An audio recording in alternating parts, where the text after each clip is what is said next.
जय हिंद friends, welcome to my channel. और आज हम बात करेंगे एसीटी पे पार्ट 2 के बारे में। मैं अपने पहले वीडियो में पार्ट 1 लेके आया था। अब की बार वाले में एसीटी पार्ट 2 के बारे में हम बात करते हैं कि पार्ट 2 में मैं क्या क्या चीज़ें आपको बताने वाला हूँ। तो पार्ट 2 में जैसा कि आप जानते हो, मैंने पार्ट 1 में फिजिक्स तक बताया थी चीज़ें। अभी मैं केमिस्ट्री के आगे बढ़ता हूँ, ठीक है।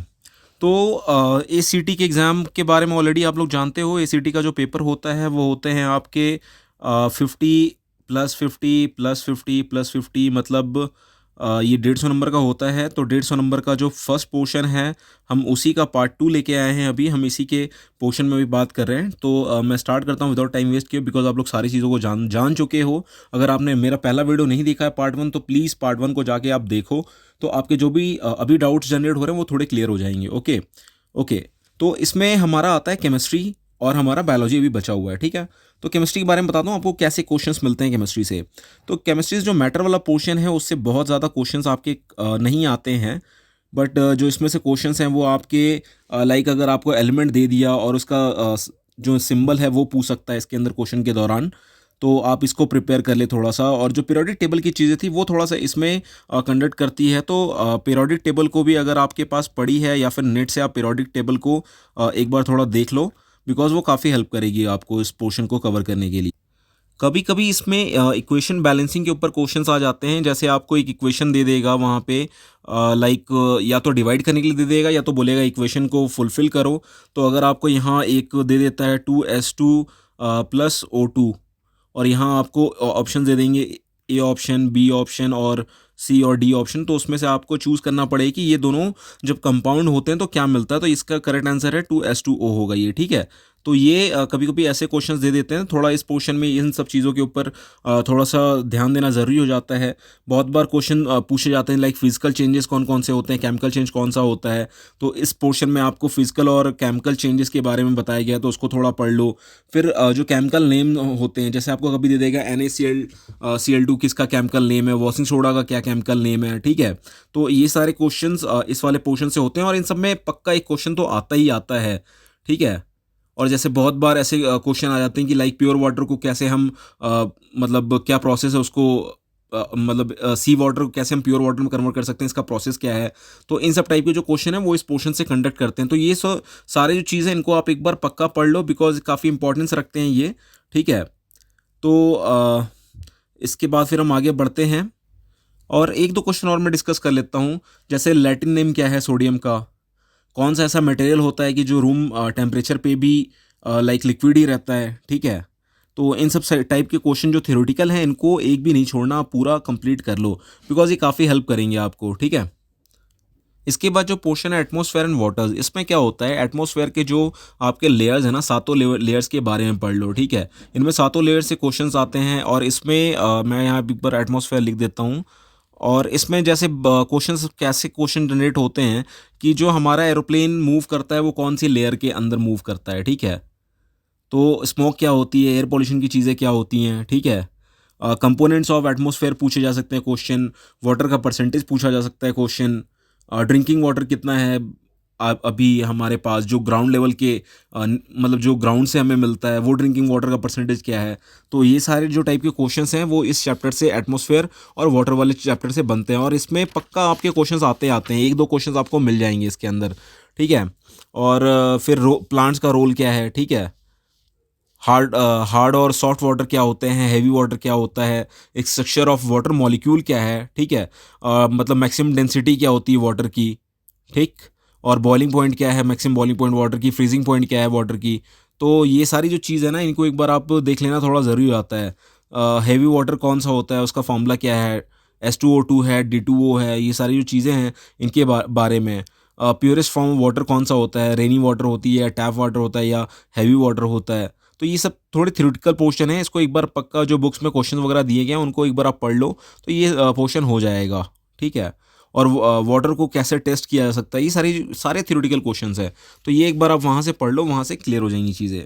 इसके बाद जो पोर्शन है वो है आपका नॉन मेटलिक। नॉन मेटलिक से क्या क्वेश्चंस बनते हैं इस वाले पोर्शन से, ये बता देता हूँ मैं। नॉन मेटल्स हैं, नॉन मेटल से आपके कैसे टाइप के क्वेश्चंस बनने वाले हैं।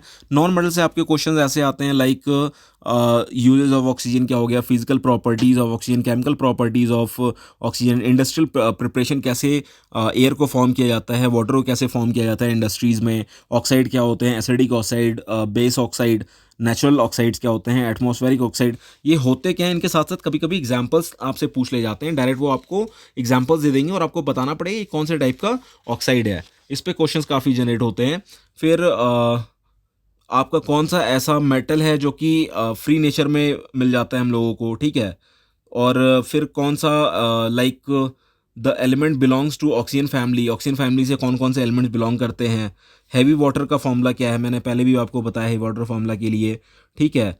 सबसे ज़्यादा अर्थ क्रस्ट में अबंडेंट मटेरियल कौन सा है, उसके बारे में क्वेश्चंस आते हैं, ठीक है। तो इन सारे क्वेश्चंस को थोड़ा सा आपने देख लेना है, बिकॉज ये थ्योरी है, इसमें भी कुछ आपके हार्ड एंड फास्ट नहीं लाइक फिजिक्स की तरह इसमें कहीं न्यूमेरिकल्स नहीं आते किसी पोर्शन में, सारे थ्योरेटिकल चीज़ें ही होती हैं। तो एक बार आपको पढ़ना बहुत ज़रूरी है।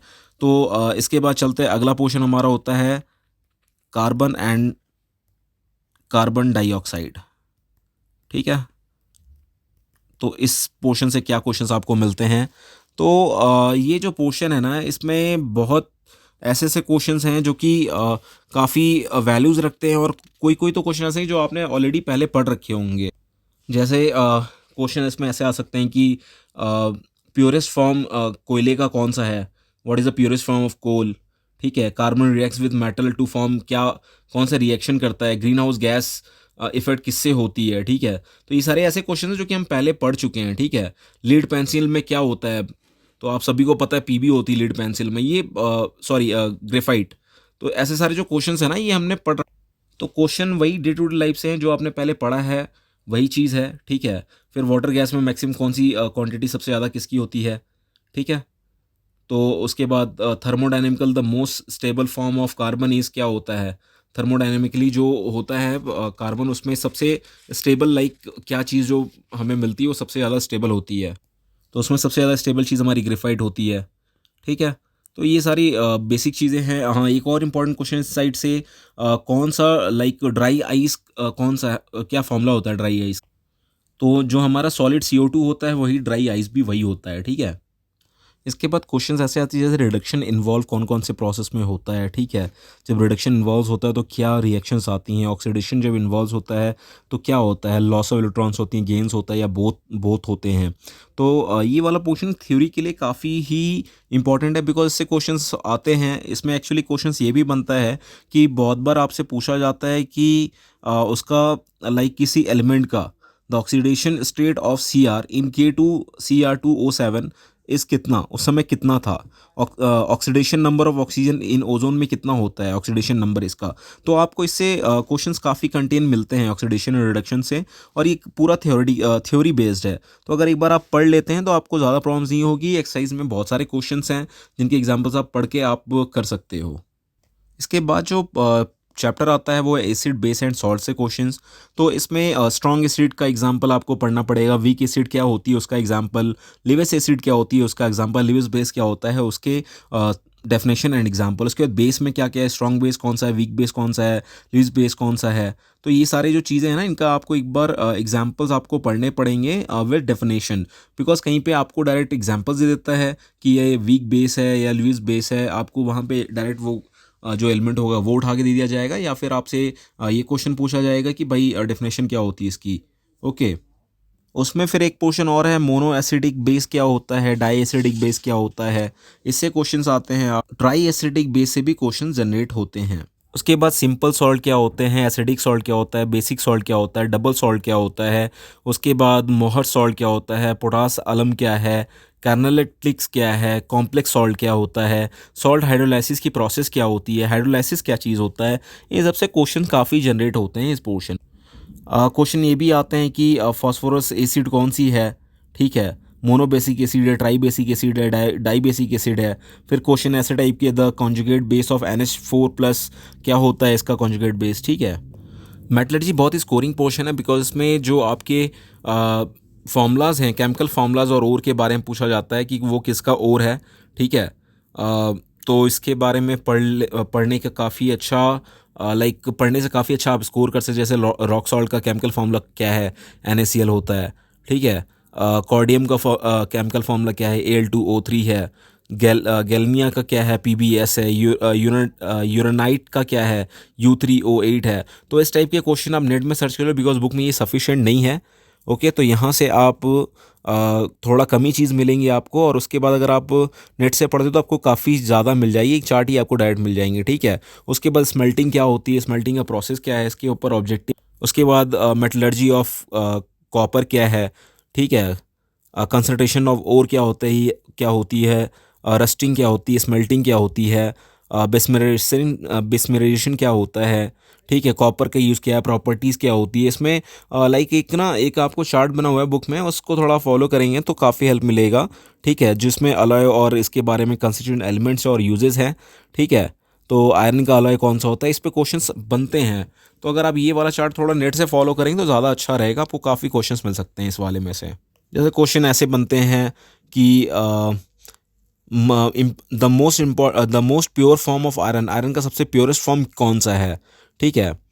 तो ऐसे टाइप के क्वेश्चन आपको काफ़ी मिलेंगे। द चीफ ओर, मतलब the chief ore of copper क्या है। ठीक है। बोरेक्स को कौन से केमिकल फार्मूला से हम रिप्रेजेंट करते हैं, ऐसे टाइप के क्वेश्चन एग्जाम्स में पक्का आते हैं। तो इस पोर्शन को थोड़ा ध्यान से पढ़ना, और ये जो भी चैप्टर्स हैं उसमें काफ़ी ज़्यादा स्कोरिंग चैप्टर है, इनसे क्वेश्चंस हमेशा आते ही रहते हैं। उसके बाद अगला चैप्टर है आपका कि मैन मेड मटेरियल्स। ठीक है। मैन मेड मटेरियल्स भी काफ़ी इंपॉर्टेंस रखता है, बिकॉज ये सारी ही पोर्शन थ्योरी कंडक्ट करती हैं। तो अगर ये थ्योरी है तो आपको बस एक नज़र डालनी है, आपको चीज़ें ऑलमोस्ट याद हो जाएंगी। ठीक है। तो इसमें जैसे क्वेश्चंस आते हैं कि वॉशिंग सोप का एग्जांपल दीजिए आप। ठीक है। किससे बनता है, टॉयलेट सोप किससे बनता है, मेडिकल सोप किससे बनाया जाता है। ठीक है। कलरिंग मटेरियल कौन कौन सी होती है, कौन सा उसका केमिकल फॉर्मूला है, सीमेंट कैसे बनता है, सीमेंट का रॉ मटेरियल क्या क्या यूटिलाइज होते हैं। ठीक है। गन पाउडर के अंदर कौन सा आपका केमिकल यूटिलाइज होता है। ठीक है। उसके बाद मिनरल्स, कुछ इंपॉर्टेंट मिनरल्स के आपके यहाँ पे इसमें लिखे पड़े हैं केमिकल नेम, उनको आप पढ़िए, बिकॉज ये सारे इससे मैक्सिमम क्वेश्चंस होते हैं। जैसे गन पाउडर वाला तो काफ़ी कॉमन हो चुका है। जैसे वो मैच बॉक्स के लिए जो मटेरियल होता है उसमें कौन सा केमिकल यूटिलाइज होता है, फॉस्फोरस होता है उसके अंदर। तो ये सारी जो चीज़ें हैं ना, बेसिक चीज़ें, इनको पढ़िए एक बार। फिर इसमें जैसे क्वेश्चंस आपके आ जाते हैं, sodium salt of oleic stearic and palmitic acid are called, इनको क्या बोला जाता है। ठीक है। तो इनको जो इनका कॉम्बिनेशन बनता है वो सोप होता है। ठीक है। तो काफ़ी ही बेसिक और ग्राउंड लेवल के क्वेश्चंस में पूछे जाते हैं। एक बार आप पढ़ लेंगे तो आपको ज़्यादा प्रॉब्लम नहीं आएगी इस पोर्शन में, बिकॉज सारी ही थ्योरीज में कुछ समझने का नहीं है, बस आपको एक बार पढ़ना है उसको। ठीक है। और इसके बाद आपका पोर्शन आता है एटॉमिक स्ट्रक्चर। तो एटॉमिक स्ट्रक्चर के बारे में हम थोड़ा बात करेंगे, बिकॉज पहली बात तो ये कि एटॉमिक स्ट्रक्चर लेके कौन आया था, ये इंपॉर्टेंट है। ये कोई हिस्ट्री का क्वेश्चन नहीं है, ये आपके केमिस्ट्री में भी कंटेंट करता है। मॉलिक्यूलर मास क्या होता है, ग्राम मॉलिक्यूलर मास क्या होता है, एटॉमिक मास क्या होते हैं। इसमें एक बहुत ही इंपॉर्टेंट पोर्शन है ये आइसोटोप्स, आइसोबार्स और आइसोटोन्स। ठीक है। इनके एग्जाम्पल्स भी आपसे पूछे जाते हैं, तो इस पोर्शन को थोड़ा अच्छे से पढ़ना। उसके बाद न्यूट्रॉन क्या है, प्रोटॉन क्या है, इनके ऊपर भी क्वेश्चंस रहते हैं। ठीक है। स्केल ऑफ एटॉमिक मास क्या होता है, एटॉमिक मास का स्केल किसमें कितने में नापा जाता है, इस पे क्वेश्चंस आपके आते हैं।